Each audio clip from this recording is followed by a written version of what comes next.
Alrighty, y'all, welcome to The Elden Ring Keeps Me Up at Night, which is a series that I do whenever I find a strange or bizarre concept in Elden Ring that legit just keeps me up until 3 in the morning until I make one of these Charlie Day, Pepe Sylvia boards that are just completely unhinged. Put on your tinfoil hat because we're just going to be talking about some off-the-wall shit. We're going to be talking about the Mushroom Lords in this episode, which are some of my favorite entities in the video game Elden Ring. I almost said .com because I make that joke too many times, but it's not a website, it's just a video game that you can buy.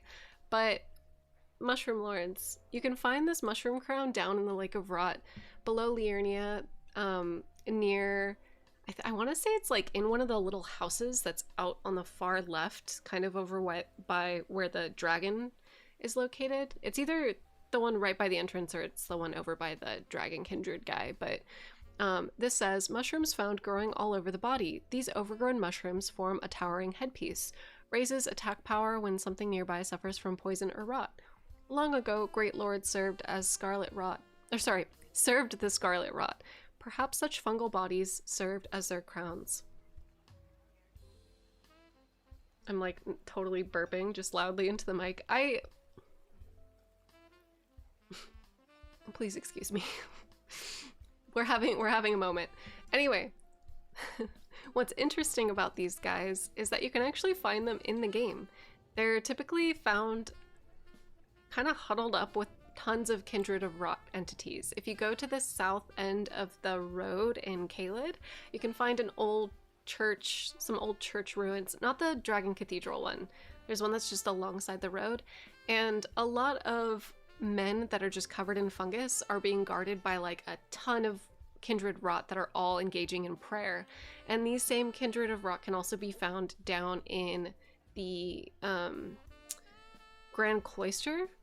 And there's something really interesting that ZLOFSKY on Twitter found. And this is their username, by the way. You should go follow them. They have an amazing collection of graphics and photos from in-game models where you can spot like really subtle differences. You can appreciate the art of the in-game models. Definitely recommend checking them out. But something interesting is that some of the Kindred Rot have this red spike on the back of their neck and some of them don't. And this red spike is quite similar to, for those of you that are watching The Last of Us, the zombie fungus that takes over ants. It comes out of the back of their neck, although sometimes it sprouts and forms like a full-blown cap. But is it cordyceps? Is it, what is that? Ophiocordyceps. I hope that's right. But outside of just being like fucking horrifying in concept, especially because The Last of Us has kind of tainted our perception of mushrooms and fungus just in general, it's really easy to associate them with this really scary, like plague-like epidemic of fungal spread. There's actually an important thing that fungus is doing. Not all fungus, though. Hashtag not all fungus. Some fungus is really helpful for forests and some can be very detrimental.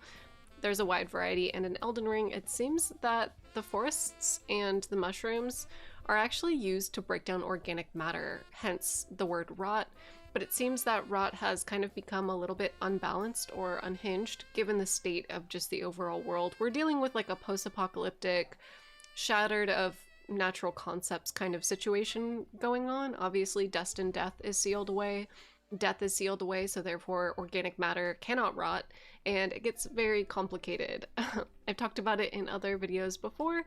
Definitely recommend checking out those videos, but the concept of rot typically has to live in balance with the concept of abundance. And we see this with the cut content weapon, with Miquella and Malenia embodying both rot and decay, or abundance and birthing. I don't think it necessarily ties in with life and death, like I mentioned in the Miquella video that I uploaded, but I do think that they help balance each other out. Where there is the death of organic matter, there is new births that happen in a cycle, and that's just the cycle of nature, babes. But the interesting fun fact about mushrooms that's really cool is that they actually help trees, which, given the fact that we have our big-ass fucking Erd tree being like the center point of the game, is super important.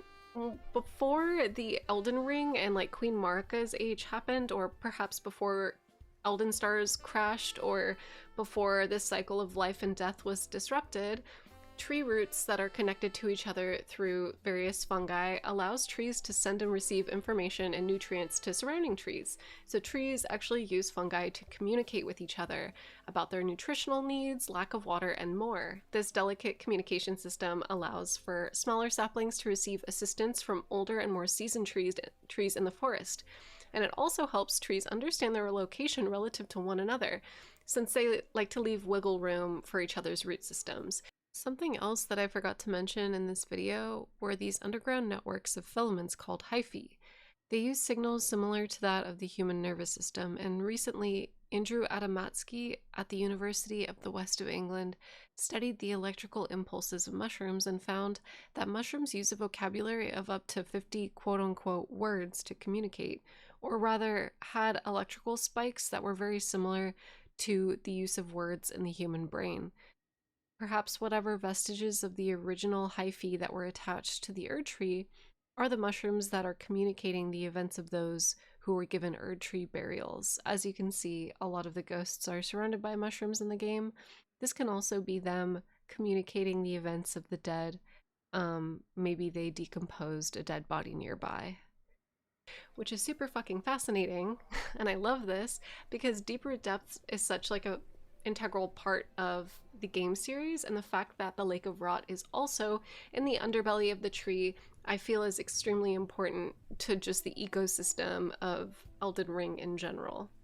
But I'm sure a lot of you are wondering, why the fuck is Gowry in this little mood board that you have going on? Well, Gowry is super fascinating because when you accidentally kill him or bop him, and I did this on my first playthrough of Elden Ring, and I actually restarted my character because I thought I killed an important NPC. Turns out I didn't even actually fucking kill the guy. He has an illusion on his body to disguise himself as what looks like a human, and when you bop him or hit him or punch him, he then turns into this little Kindred rot guy. And sure enough, he has the little cordyceps on the back of his neck. And Gowry then says, there will always be more pests to choose from?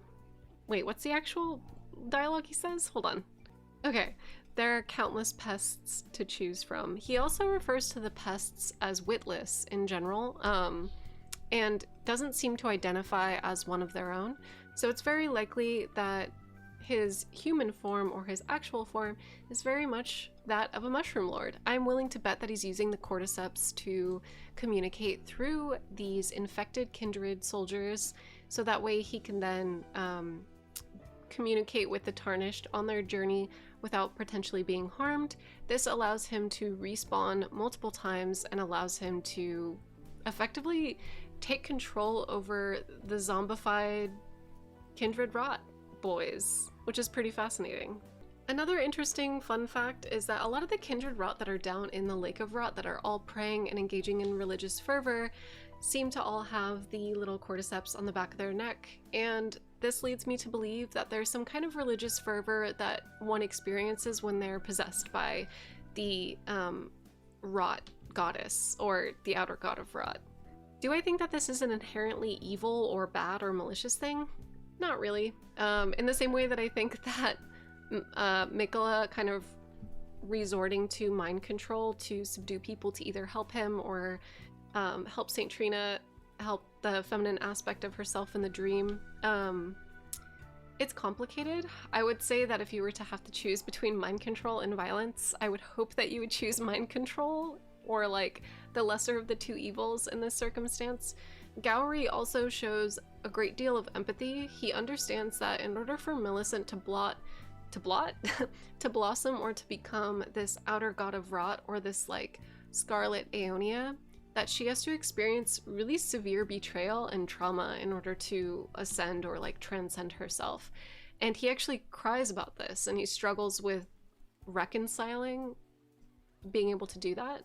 Furthermore, he also shows a great deal of wisdom that he doesn't even want to be remembered by her, as he says, as I've aged, I found the best way to aid the young is to be forgotten. After assisting Milicent, and her quest ends. I think that that's just like, I think that that's extra dialogue, or not dialogue. I think that that's this isn't part of the dialogue.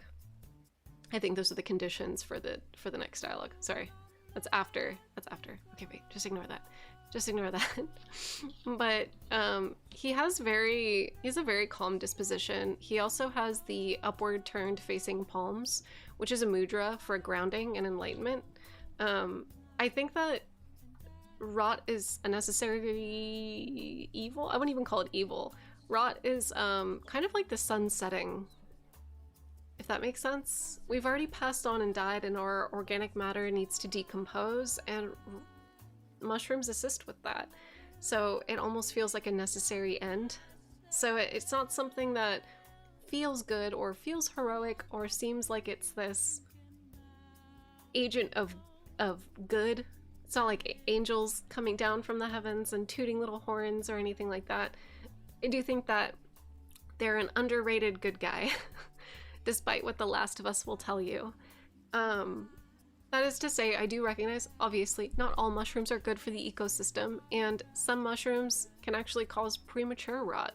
And I think that given the circumstances of the life and death cycle being disrupted by Queen Marika sealing away dust and death, I do feel like we have a disruption happening, and I do feel like it might be causing rot and some of the other things like omen-borns appearing and those who live in death appearing.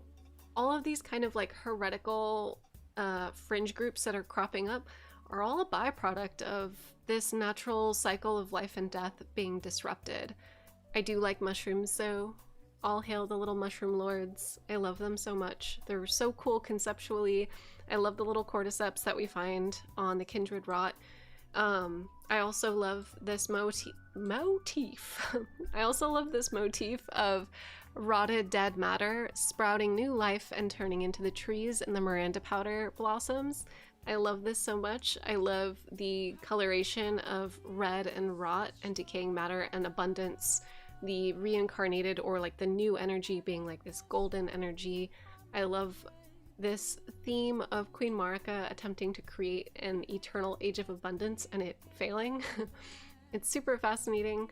I also love the Miranda flowers, especially because the Miranda idol and Miranda herself was supposed to be a crucible. So I believe that there was, you know, the Scarlet Aeonia and the Miranda flowers I do feel like are somewhat related. And I almost feel like the crucible, or I don't know, there seems to be kind of like this micro kingdom. There's the Erd tree and there's humans and there's all this other plant life, but then we have mushrooms and flowers in this little tiny kingdom of mushroom lords and other stuff happening at the same time in tandem. And I love that. That's pretty cool. That's pretty cool. It's neat. Another really curious thing that I find about the Lake of Rot is that we have this giant pillar of primordial crystal right below it.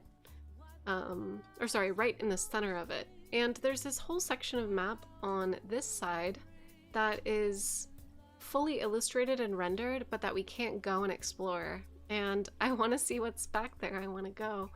But I'm also curious about what this primordial glintstone cluster is doing right in the center of the Lake of Rot. And I wonder if it has anything to do with it. I also have pointed out before in one of my other videos that the Ioncell River main, especially because we talked about how Rena means to melt, and we actually kind of pop up right at the Ioncell River main where there's a ton of water presumably melting down from the icy tops of the Forbidden Lands and other kind of like icy snowy areas kind of melting down and flowing into the well. It seems like the Eternal Cities erected a dam to separate the Lake of Rot from the Ioncell River to create a clean source of water and to control it. This could be symbolic of the outer god of Rot literally being sealed away and killed off. I think that might have something to do with it. Obviously, rot can be disruptive to sedentary cultures that are trying to farm or engage in agriculture. However, a lot of dead rot that comes, or dead matter that comes off of agricultural or sedentary societies is also a byproduct of their way of life. So obviously they're trying to like engage and control how that works in relation to their settlement. So it makes sense as to why they would need to contain this area, although it's very sad. It's very sad. I'm totally not Gowry. Please do not come at me in the comments. And thank you for joining me on my unhinged ramble. This one's kind of a short one. I did it under 15 minutes. Holy shit. Fucking good job. Good job, me. I hope y'all enjoyed this.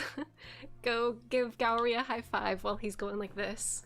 Just go up to him and go, well, bam. Okay, bye.